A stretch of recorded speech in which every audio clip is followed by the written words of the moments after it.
Hello students, welcome to SIS online classes. This is your biology class and today we will continue with chapter number 1. Our last topic is post fertilization events. Okay?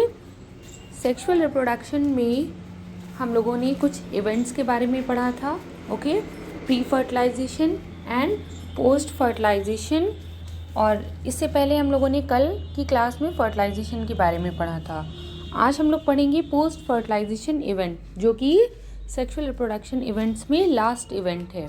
Okay, इसमें देखते हैं बेटा, events in sexual reproduction after the formation of zygote are called post fertilization event. Okay, sexual reproduction के formation होने के बाद, जो formation होता है किसका, जाइगोट का, उसको हम क्या बोलते हैं, पोस्ट फर्टिलाइजेशन इवेंट. ओके, जब क्या हुआ, पहले फर्टिलाइजेशन हुआ ना, मेल गैमेट फीमेल गैमेट दोनों ने फ्यूज किया तो उससे क्या बना, zygote. Okay, formation of the diploid zygote is universal in all sexually reproducing organisms. Okay, zygote के बारे में यहाँ क्या बताया है, formation of the diploid zygote. Okay, जो जाइगोट बनेगा वो कैसा होगा, उसका नेचर कैसा होगा, वो डिप्लॉयड होगा. लेकिन जो गैमेट्स होंगे वो कैसे होते हैं, हैप्लॉइड, एन कंडीशन में. जब एक मेल का गैमेट एन कंडीशन में, एक फीमेल का गैमेट एन कंडीशन में, ये दोनों मिल जाएंगे तो क्या बनाएंगे, 2n. ओके, तो जाइगोट कैसा होगा हमारा, डिप्लॉयड. यहाँ पर क्या बता रहा है, जितने भी जाइगोट होंगे universally in all sexually reproducing organisms, वो they are diploid in nature. Okay, in organisms with external fertilisation, ऐसे ऑर्गेनिजम्स जो एक्सटर्नल फर्टिलाइजेशन कर रहे हैं, ठीक है, जिनका फर्टिलाइजेशन कहाँ हो रहा है, बॉडी से बाहर. इंटरनल मीन्स बॉडी के अंदर. ओके, ऐसे ऑर्गेनिज्म जो एक्सटर्नल फर्टिलाइजेशन करते हैं, zygote is formed in the external medium. जो उनका जाइगोट बनेगा वो भी तो बाहर ही बनेगा ना, वो कहाँ बनेगा, उनके एक्सटर्नल मीडियम में. जैसे कि यहाँ पर किसका एग्जांपल दिया गया था आपको, usually water. Okay, whereas in those exhibiting internal fertilization, लेकिन अगर हम इंटरनल फर्टिलाइजेशन की बात करते हैं तो जो जाइगोट होगा वो इंटरनल मीन्स बॉडी के अंदर बनेगा. Okay, zygote is form inside the body of the organism. मैंने आपको कल इंटरनल और एक्सटर्नल बताया था ना. इसके बाद देखेंगे क्या लिखा है, further development of the zygote depends on the type of life cycle the organism has and the environment it is expose to. Okay, जैसा भी ऑर्गेनिज्म होगा, जैसे उसकी लाइफ साइकिल होगी, वो उस पर डिपेंड करता है कि उसका जाइगोट किस तरह का बनेगा और उसके इन्वायरमेंट कैसा है, उसकी लाइफ साइकिल कैसी है उस ऑर्गेनिज्म की. सभी ऑर्गेनिज्म की लाइफ साइकिल सेम तो नहीं हो सकती है ना, ठीक है, तो वो उसकी लाइफ साइकिल और उसके इन्वायरमेंट पर डिपेंड करता है कि उसका जाइगोट कैसा बनेगा. ओके, लेकिन जितने भी सेक्सुअली रिप्रोड्यूसिंग ऑर्गेनिज्म होंगे उनका जाइगोट जो बनेगा वो सभी कैसे बनेंगे, diploid. Okay, in organisms belonging to fungi and algae, zygote develops a thick wall that is resistant to dissection and damage. Okay, कौन सी ऑर्गेनिजम्स की यहाँ पर बात की जा रही है, organisms belonging to fungi and algae.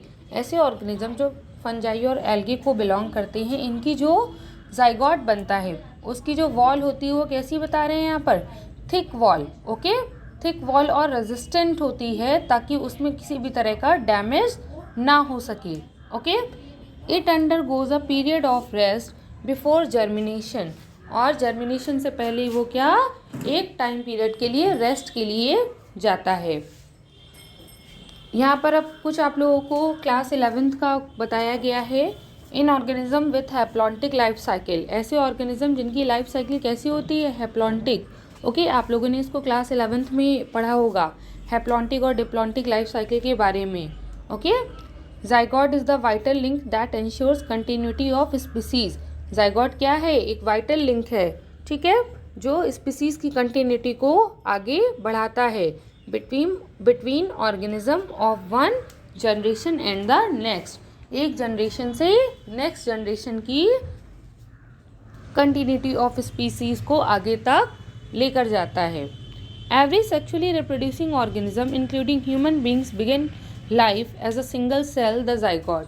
ठीक है, यहाँ पर क्या बता रहा है, जितनी भी सेक्सुअली रिप्रोड्यूसिंग ऑर्गेनिज्म है इंक्लूडिंग ह्यूमन बींग, अगर हम ह्यूमन बींग की भी बात करते हैं तो जो लाइफ की बिगनिंग होती है, okay, begin life as a single cell, जो लाइफ की बिगनिंग होती है एक वो सिंगल सेल से स्टार्ट होती है। जो जाइगोट है हमारा वो कैसा है, सिंगल सेल, ओके। अब जाइगोट बन गया, ठीक है, फर्टिलाइजेशन हुआ, फर्टिलाइजेशन के बाद क्या फॉर्म हुआ, जाइगोट। जाइगोट कैसा है, सिंगल सेल, ओके। अब इसके बाद क्या बनेगा, जाइगोट से बनेगा एम्ब्रियो, ओके। इसीलिए एम्ब्रियो के बनने के प्रोसेस को हम क्या बोलते हैं, एम्ब्रियोजेनेसिस, ओके। अब हम लोग देखते हैं एम्ब्रियोजेनेसिस में क्या लिखा हुआ है। Embryogenesis refers to the process of development of embryo. जो एम्ब्रियो के बनने का प्रोसेस होता है इसी को हम क्या कहते हैं, एम्ब्रियोजेनेसिस फ्रॉम द जाइगोट। और किससे बन रहा है ये, जाइगोट से एम्ब्रियो बनने के प्रोसेस को ही हम क्या बोलते हैं, एम्ब्रियोजेनेसिस।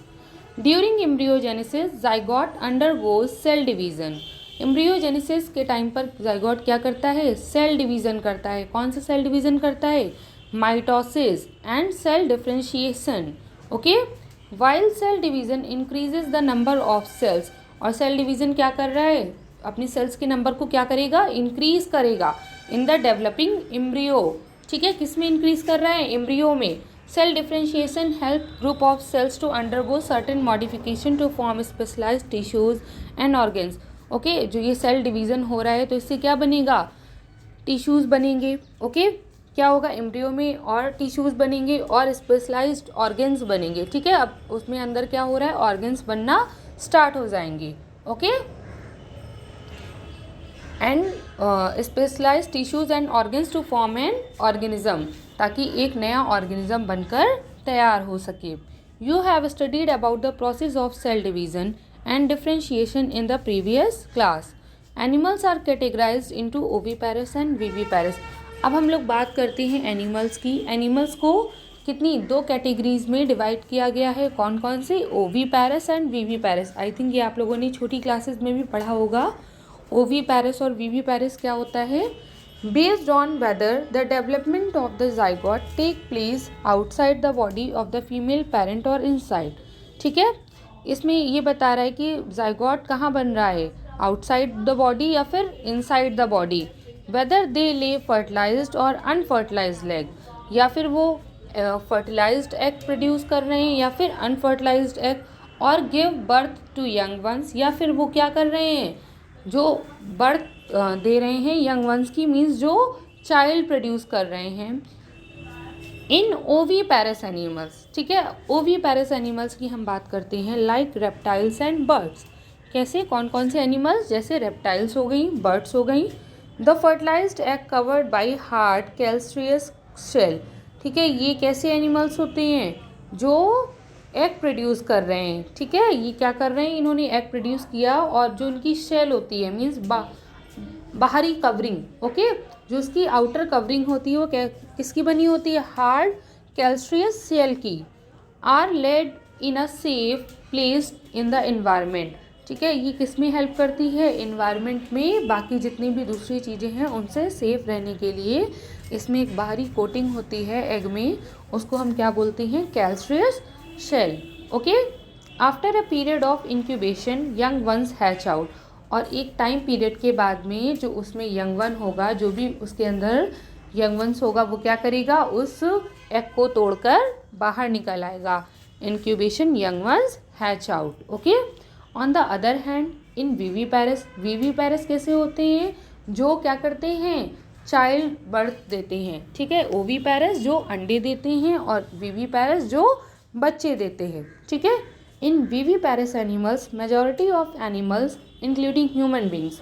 इसमें क्या बता रहा है, बहुत सारी एनिमल्स के बारे में और ह्यूमन बींग्स के बारे में। The zygote develops into a young one inside the body of the female organism.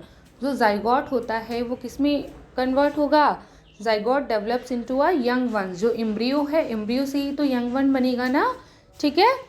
और ये कहाँ हो रहा है, ये ह्यूमन बॉडी के अंदर हो रहा है, ह्यूमन बॉडी या एनिमल बॉडी किसी के भी अंदर हो रहा है, ठीक है। ये कौन सा फर्टिलाइजेशन है, इंटरनल फर्टिलाइजेशन, ओके। और जो एग होगा, इसके बाद में देखेंगे, after attaining a certain stage of growth the young ones are delivered out of the body of the female organism, okay. इसमें क्या बता रहा है कि एक सर्टेन टाइम के बाद में क्या होगा, जो यंग वन है वो डिलीवर्ड हो जाएगा बॉडी से, फीमेल बॉडी से बाहर, ठीक है। Because of proper embryonic care and protection the chances of survival of young one is greater in viviparous organism. Internal fertilisation हो रहा है ना, किसमें, विविपेरस में, तो इसमें क्या होगा, चांसेस ज़्यादा होंगे कि जो हमारा एम्ब्रियो है, जो यंग वन है, ठीक है, वो वहाँ पर सेफ रहेगा in compare to oviparous. Oviparous में क्या है, एग लेइंग है, ठीक है, एग बाहर आएगा तो ये हो सकता है कि वो एग डैमेज हो सके, उसके चांसेस क्या होंगे, कम होंगे कि उससे यंग वन प्रोड्यूस हो सके। लेकिन जो इंटरनल फर्टिलाइजेशन है, इसमें चांसेस ज़्यादा होते हैं कि वो सेफली प्रोड्यूस कर सकते हैं यंग वंस को, ओके। अब हम लोग बात करते हैं फ्लावरिंग प्लांट्स की। In flowering plants the zygote is formed inside the ovule, okay. अब इसमें जाइगोट कहाँ बन रहा है, फ्लावरिंग प्लांट में जो जाइगोट बनेगा वो कहाँ बनेगा, ओव्यूल के अंदर। After fertilisation the sepals, petals and stamens of the flowers wither and fall off, okay. क्या बता रहा है, फर्टिलाइजेशन के बाद में सेपल्स हो गई, ओके, प्लांट्स की सेपल्स हो गई, पेटल्स हो गई। सेपल्स कौन सी होती हैं, जो ग्रीन कलर की होती हैं, और पेटल्स जो कलर्ड, फ्लावर जो होता है ना हमारा कलर्ड पार्ट, वो होता है petals, and stamens of the flower, ठीक है। ये सारी चीज़ें क्या होती हैं, गिर जाती हैं। Can you name a plant, लेकिन जो ओव्यूल होता है वो अपनी ही जगह पर रहता है, ठीक है। इसीलिए क्या बता रहे हैं यहाँ पर, जो जाइगोट का फॉर्मेशन होता है वो कहाँ हो रहा है, ओव्यूल के अंदर। Can you name a plant in which the sepals remain attached, क्या आप एक ऐसे प्लांट का नेम बता सकते हैं जिसमें सेपल्स क्या होती हैं, अटैच्ड बनी रहती हैं। The pistil however remains attached to the plant, the zygote develops into the embryo and ovules develop into the seed, okay. जो जाइगोट होगा वो क्या बन जाएगा, the zygote develops into the embryo, okay. यहाँ पर क्या बता रहा है, जो जाइगोट है वो एम्ब्रियो में, and the ovule develops into the seed, जो उसका ओव्यूल वाला पार्ट होगा वो क्या बन जाएगा, seed, and the ovary develops into the fruit, और जो उसकी ओवरी का पार्ट होगा वो किस में बनेगा, फ्रूट में। Which develops a thick wall called pericarp, जो कि एक वॉल बनाता है, ठीक है, थिक वॉल, उसको हम क्या बोलते हैं, पेरिकार्प। सीड के, ये सीड की बेटा बात हो रही है, जो सीड या फ्रूट जो बनता है, ठीक है, उसके जो बाहर की वॉल होगी उसको हम क्या बोलते हैं, pericarp. That is protective in function after dispersal seed germinate under favourable condition to produce new plant, okay. इसके अंदर क्या है, बहुत सारे सीड्स हैं, ठीक है। यहाँ पर आप देखेंगे फिगर 1.8 आपके सामने यहाँ पर दिया है, a few kind of fruits showing seeds. एक यहाँ पर फ्रूट दिखा रहा है जिसमें सीड्स हैं अंदर, एंड प्रोटेक्टिव पेरिकार्प, और उसके बाहर क्या है, प्रोटेक्टिव पेरिकार्प, एक जो लेयर है ना वो उसको क्या कर रही है, प्रोटेक्ट कर रही है, क्योंकि उसके अंदर क्या है, सीड्स, और इन्हीं से क्या होगा, आगे जर्मिनेशन होगा, ओके। तो ये था बेटा आपका chapter number 1 reproduction in organisms, जो कि आज मैंने कंप्लीट करा दिया है। आई होप इसमें आपको कोई प्रॉब्लम नहीं होगी, और अगर आपको किसी भी पैराग्राफ में या कोई भी प्रॉब्लम आती है तो बेटा आप मुझसे पूछिए, ओके। एंड आप लोग इसके नोट्स ज़रूर कंप्लीट कर लीजिएगा, मैं आपको अभी इसमें कुछ नोट्स सेंड करूँगी, तो आप इसको रेगुलर अपनी नोट्स कॉपी में, फेयर कॉपी में कंप्लीट करते चलिए, ओके। और मैं इसके एनसीईआरटी की जितनी भी क्वेश्चंस हैं मैं उनको भी सेंड कर दूँगी, तो आप उसको भी अपनी कॉपी में नोट डाउन कर लीजिएगा, ओके। Thank you.